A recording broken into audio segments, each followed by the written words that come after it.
అనారోగ్యం, ఉద్యోగం, వ్యాపారం అప్పులతో బాధపడుతున్నారా? వెంటనే జేకేఆర్ గురువు గారికి కాల్ చేసి అపాయింట్మెంట్ తీసుకోండి. అమ్మ మామూలుగా ఎవరైనా సరే ఒక ఏజ్ వచ్చిన తర్వాత 20 ఏళ్ళ అమ్మాయి ఇలా ఉండాలి, 30 ఏళ్ళ అమ్మాయి ఇలా ఉండాలి, 40 ఏళ్ళ అమ్మాయి అలా మనం ఏజ్ వైజ్ చూసుకుంటే ఈరోజు మాత్రం ఖచ్చితంగా 50 ఏళ్ళు దాటిన స్త్రీ ఎలా ఉండాలి? ఎందుకంటే కొంతమంది సింగిల్గానే ఉంటారు, మాకు బాగుంది కదా, మాకు కాళ్ళు చేతులు బాగున్నాయి, ఎవరిపైన డిపెండ్ అవ్వాల్సిన అవసరం లేదని పిల్లల దగ్గరికి రాని పేరెంట్స్ చాలా మంది ఉన్నారు. 50 కానీ 60 కానీ 70 కాని వాళ్ళు కూడా రాకుండా ఉన్నారు. సో 50 దాటిన వాళ్ళు ముఖ్యంగా స్త్రీలు ఎలా ఉండాలి? 50 దాటిన వాళ్ళు 40 దాటిన ఇప్పుడు దాటిన అంటే మీరు అన్నట్టుగా 35-40 అయిపోతాయి మాత్రము. అంటే ఇప్పుడుకి వచ్చే మరి ముఖ్యంగా లేడీస్కి వచ్చే ప్రాబ్లమ్స్ ఏంటో మీకు కూడా తెలుసు, మనందరికీ తెలుసు. అమ్మాయిలకు అంటే పెద్దవాళ్ళు అయిన తర్వాత ఎటువంటి ప్రాబ్లమ్స్ వస్తాయి మనందరికీ తెలుసు అండి. కాబట్టి మీరు అంటే ఒక ఏజ్ లిమిట్ అంటే 40 ఏళ్ళు వచ్చిన తర్వాత కొంచెం ఓపిక ఉంటుంది, కొంచెం ఉంటుంది. సో 50 సంవత్సరాలు వచ్చిన తర్వాత కంపల్సరీగా నేనే నాకే అనేది మాత్రం కంపల్సరీగా ఉండాలండి ఆడవాళ్ళకి మాత్రం. ఇన్ని రోజులు అంటే నీ పెళ్ళి 22-23 సంవత్సరాలకు పెళ్ళైనప్పటి నుంచి 50-55 సంవత్సరాలు వచ్చిన తర్వాత నువ్వు ఒకరి కోసమే బతికావు. నీ ఫ్యామిలీ కోసం, నీ భర్త కోసం, నీ పిల్లల కోసం, నీ వంశం కోసం, అందరి కోసం బతికావే తప్ప నువ్వు నేనే అని ఎప్పుడు బతకలేదు కదా. చిన్న ప్రాబ్లమ్స్ వస్తే కూడా, హెల్త్ ప్రాబ్లమ్స్ వస్తే కూడా ఏముందిలే పిల్లలకు చెప్తే హాస్పిటల్కి తీసుకెళ్తే వాళ్ళకి డబ్బులు ఖర్చు అయిపోతాయేమో, ఇది తగ్గిపోతుందేమో అని చాలామంది నిర్లక్ష్యం చేసి ప్రాణాల మీదకి తెచ్చుకున్న ఆడవాళ్ళని నేను చాలామందిని చూశాను.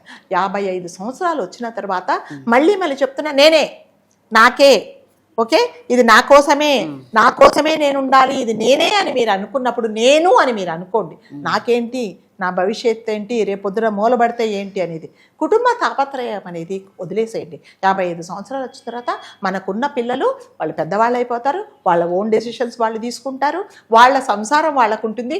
ఎంతసేపు వచ్చి నా పిల్లలు వాళ్ళకి సంపాదించి పెట్టాలనేది వదిలేయండి.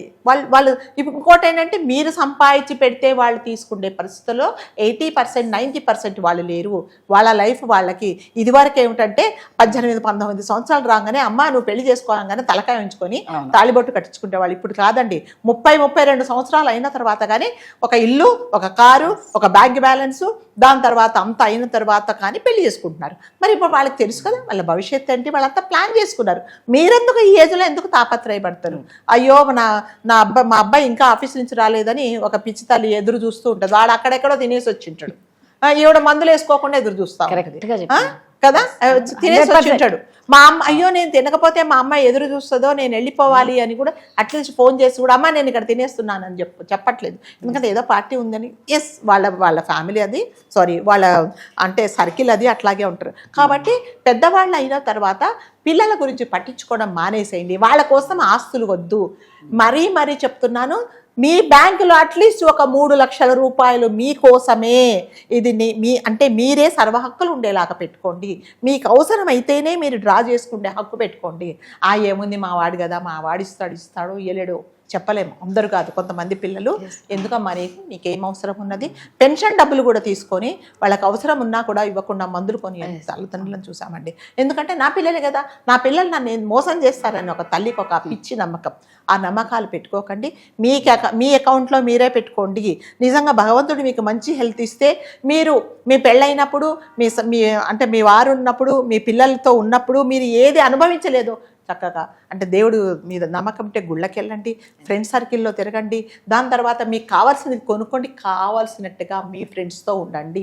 నిజంగా ఈ 55 సంవత్సరాలు దాటిన వాళ్ళు ఎన్ని రోజులు గడిపారంటే ఎంతసేపు సంసారమే అంతే. ఇప్పుడు ఇక్కడ బ్రేక్ఫాస్ట్ రెడీ అవుతుంటే మధ్యాహ్నం భోజనం గురించి ఆలోచిస్తారు, మధ్యాహ్నం భోజనం రెడీ అవుతుంటే రాత్రి గురించి ఆలోచిస్తారు, రాత్రి ఇంకా పడుకొని కళ్ళు మూసుకొని అయ్యో బాబాయ్ 12ంటికి అయ్యో పప్పు నానబెట్టలేదే, నేను పోయి తొందరగా పప్పు.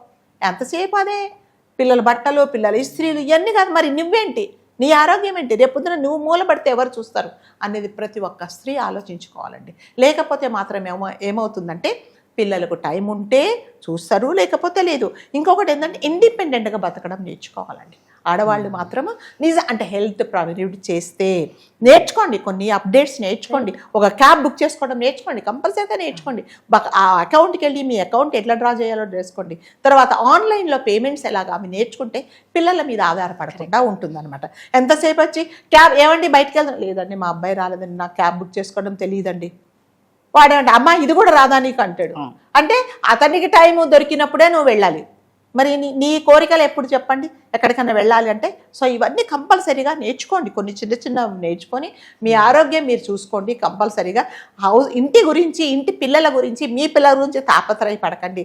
మీకు ఏ చిన్న ప్రాబ్లం వచ్చినా ఈ కాలంలో 55 సంవత్సరాలు వచ్చిన తర్వాత చిన్న ప్రాబ్లమే రేపొద్దున పెద్ద ప్రాబ్లం అయ్యి డాక్టర్ అదేంటమ్మా నీకు ఈ ప్రాబ్లం ఎప్పటి నుంచో ఉన్నప్పుడు ఈ రోజు ఎందుకు వచ్చావు ఇప్పుడు ముదిరిపోయింది అన్నప్పుడు ఏం చేస్తారు? అప్పుడు మళ్ళీ పిల్లలు అంటారు అదేంటమ్మా కొంచెం ఉన్నప్పుడు చెప్పొచ్చుగా నువ్వు, ఇప్పుడు ఇదంతా అయిన తర్వాత ఎందుకు అంటే మిమ్మల్ని తీసుకెళ్ళామా మేము హాస్పిటల్లో, మళ్ళీ వాళ్ళు మన మీదనే అంటారనమాట.